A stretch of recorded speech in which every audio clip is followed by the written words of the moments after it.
Watching Shake is like taking a trip through Philippine horror history that started over 40 years ago. In fact, I think Shake is a lot older than some of the fans here tonight. And honestly, I wish I could say the same for myself, but it's not going to happen for me. But in 1990, this is what I say, a 7-year-old boy watched his first horror movie in a theater with his grandmother. At the time, that was my first horror movie experience in a theater. It was my first Shake. It was Regal's first Shake. It was Shake, Rattle, and Roll 2, and it happened during the Metro Manila Film Festival. And this iteration of Shake was iconic. It had a number of big stars like Denise de Belen and Madeline Reyes, who are here with us tonight. It had Carmina, Joey Marquez, and Eddie Gutierrez. It had iconic episodes like Multo, Gulang, and my personal favorite, Aswang. Since then, for generations, you've joined us in this fight against evil. From Nanay and Undin, to the LRT Monster, to Ahas, Flight 666, Class Picture, the damn wedding dress, and even the Makulit na Christmas tree. So people always ask, I always see this debate online, what is the best Shake, Rattle, and Roll episode? And if you look at people's comments, whether it's on Facebook, Instagram, Reddit, there's no clear answer. Why? And I think the answer is simple. Shake, Rattle, and Roll belongs to every generation and to every Filipino who grew up watching these stories. And tonight, we begin a new era. We introduce Shake, Rattle, and Roll to a whole new generation of fans during this year's Metro Manila Film Festival. With Evil Origins, we will honor the past. We will maintain our iconic 3-episode structure, Shake, Rattle, and Roll. Each episode will be its own story that's complete with its own cast and production team. And we bring back some of our iconic stars, like Carla Doyana, Denise de Belen, and of course Madeline Reyes. And with our characters, we will continue to scream, laugh, cheer, and cry with them. But with Evil Origins, of course, we will bring something new and bold to the series. Each episode will have a distinct look, its own tone, and its own kind of horror. Each episode will immerse you into a different timeline as we take you through 1775, 2025, and of course 2050. And with this Shake, we'll have a new set of cast members that will join the SRR family for the first time. And you'll meet all of them here today. And finally, with this Shake, and for the first time ever, all 3 episodes are connected by a single myth. So with Evil Origins, we will bring you on a cinematic journey across past, present, and future, introducing all of you to a new cycle of evil that will terrorize generations. So with that said, welcome to Shake, Rattle, and Roll Evil Origins, MediaCon, where every era bleeds. Kumusta naman kayong lahat dyan? I hope you're having a great time right now. So, as mentioned by Keith, this year, we're trying to do something new with Shake, Rattle, and Roll. But at the same time, we're still honoring the generations-long legacy of the franchise. And to do that, we're going to present to you stories that are different, yet, guys, mark my word, connected. Yeah. And to do that, kailangan namin telling stories across past, present, and future. And we're very glad that we have the best writers in the Philippine film industry now to talk about those episodes. First off, we have the creative manager of the project and one of the writers of the first episode, Ms. Noreen Capini. Hello, good afternoon. Ito na nga. The first episode is set 250 years ago, in 1775, wherein a holy place is attacked by an evil force. Our challenge as creators, as writers, is how to create fear na hindi nagsisigawan. Kasi our characters are nuns. So there are women bound by prayers, silence, obedience, diba? So we want to create fear that slowly and quietly creeps in. While writing din, mapapatanong ka rin na kung yung simbahan, pinasok na ng demonyo, ng kasamaan, kadiliman, saan ka kakapit? If prayers and your religion and faith are not enough to save you, ano pa ang tatakbuhan mo? That's where family comes in. So at its core, para siyang sisters na nag-choose to be together para labanan ang evil forces. So sometimes, kapag hindi enough yung paniniwala o yung religion, it's your courage within you and it's your love that will save you. So that's episode 1. Thank you very much, Lee. So that's the first episode, 1775. The second episode is 2025, and one of our writers is here, or one of the writers of the second episode. We have Miss Onay Sales Camero. Good afternoon po. So from episode 1 nga na sobrang tahimik, sobrang matagal na panahon. Yung episode 2 ay very young, at very maingay kasi set siya sa isang party sa present time. Ito na yung Gen Z story. So as one of the writers, ang naging challenge namin nung sinusulat siya ay yung fact na multi-character siya. So kailangan ilabas yung uniqueness ng kada character. Kailangan makita yun in such a short time kasi nga 100 lang siya ng film.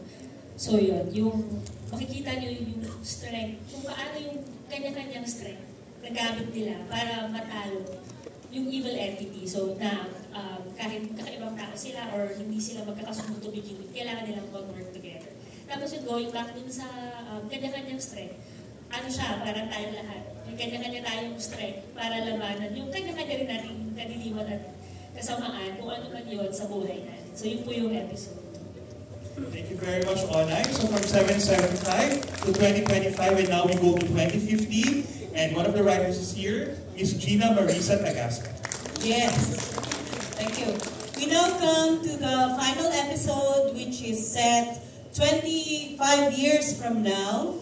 And imagine this. The Philippines, our nation, is in total devastation. There's drought, saan mangyari. There's drought, there's hunger, and we are overrun by flesh-eating creatures. We call them aswang. Ito yung bagong breed ng mga aswang, hindi po mga buwaya, aswang po. So, a future Philippines overrun by a new breed of aswang. So, as mentioned, no other nation helps us. So, ang sakit, di ba? Walang tumutulong sa atin. We face them alone.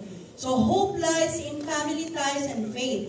Dito po magra-rise ang isang matinding family, and they will rise above this chaos. And then, lahat po ito ay manggagaling sa strong faith in God. Kahit po whether it's 1775, 2025, kahit po sa future pa rin, family pa rin po ang napaka-strong bond and ties. We can even defeat the supernaturals if we have that strong faith in God. So, episode 3 connects 1775, yung po tatlong yun, 2025 and 2015. Then, everything will make sense. So, we are excited for you to watch this movie kasi iba po talagang horror experience ito, and let's all shake, rattle, and roll together. Thank you. Thank you. Thank you. All right. Thank you to our amazing writers. Thank you, JP. And so, to start bringing the story from paper to screen, we have to build the world of Shake, Rattle, and Roll Evil Origins. So with that said, I'm going to show you a little bit of video, some of the work the team did to bring this story to life. Mr. Sal Monteverde.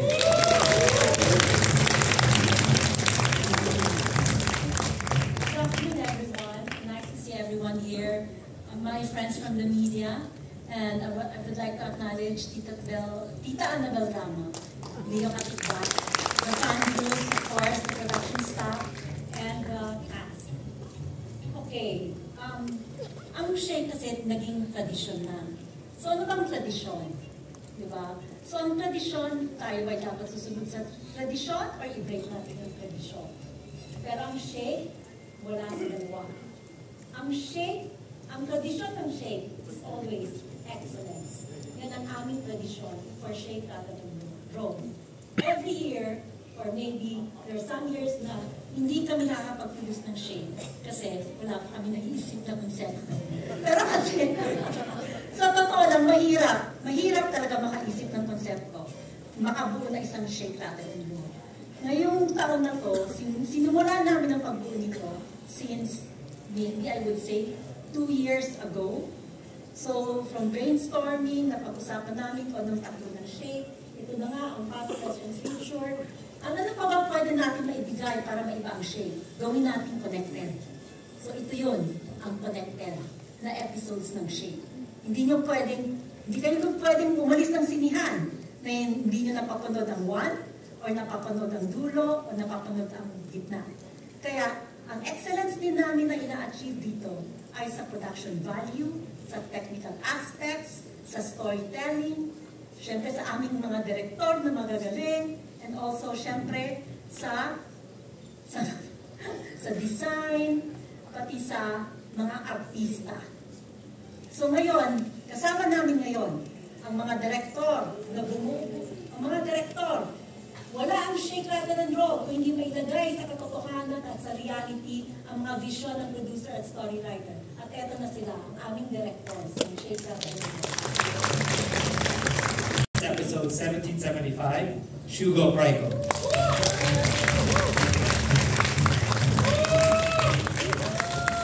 And of course, for the episode of Shake, Rattle, and Roll 2050, Direct Ian Lorenz. And finally, I just want to acknowledge the director of 2025, Episode 2, Joey de Guzman, who will join us via video later on.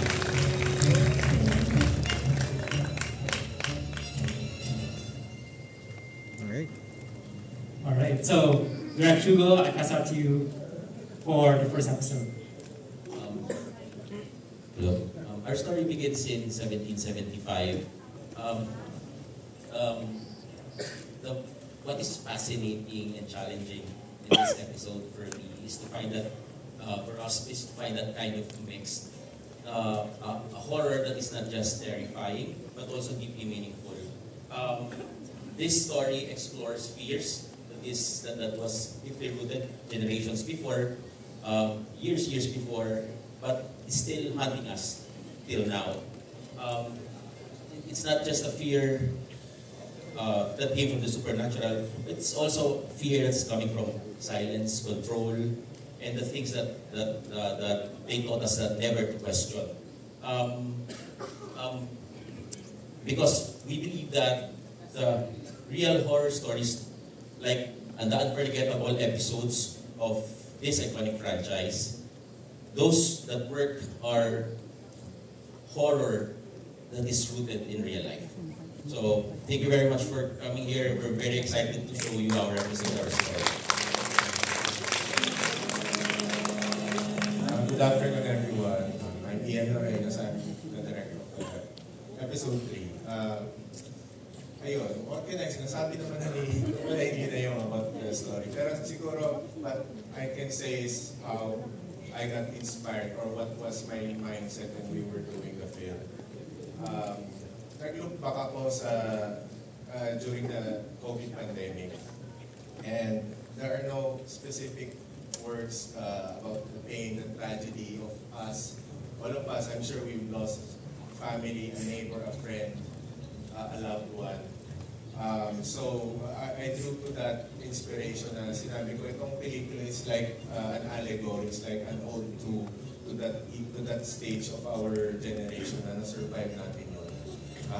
Siguro, yun yung naging inspiration sa akin na it's about the survival of humanity during this harsh situation, this harsh present situation. Tapos, inisip ko rin na what kind of fear that we can induce to the audience kasi since like na-mention ang Shake and other horror films, halos natakil nila karamihan what kind of fear. So ito, we try to make it more subconscious na it's about fear of the unknown, fear of not knowing what goes tomorrow, kumuhay pa ba tayo, kumuhay pa ba yung mga loved ones natin, ng enemy natin ay ang environment na kung saan tayo nabubuhay.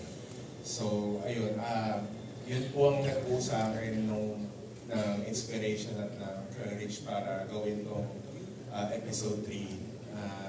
And I feel na it will be an experience kasi sa panahon ngayon na we go to the cinema is we go for that overwhelming experience. So, yun po. Salamat.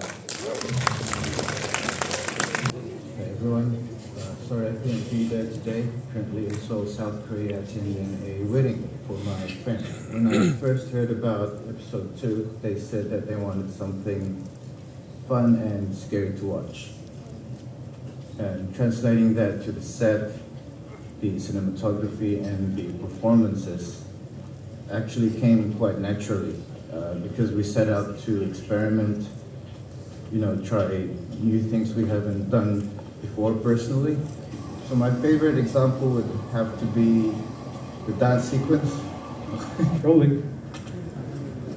I do believe that episode 2 contributes to the legacy of Shake, Rattle and Roll because from the beginning we set out to try new things and we actually enjoyed doing them, which resulted in somewhat a fresh experience, not only for the viewers but also for us, the people who made it.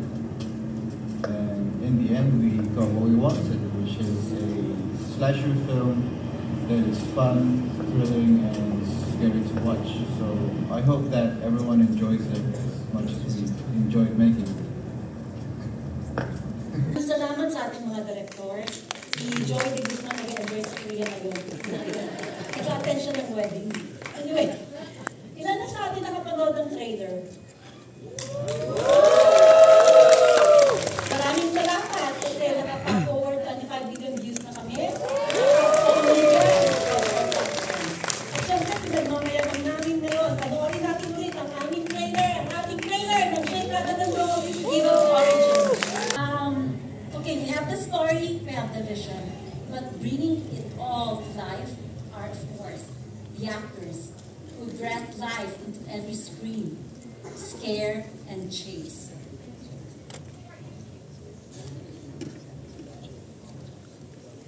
And I'd like to introduce to you our next video, the video of the actors.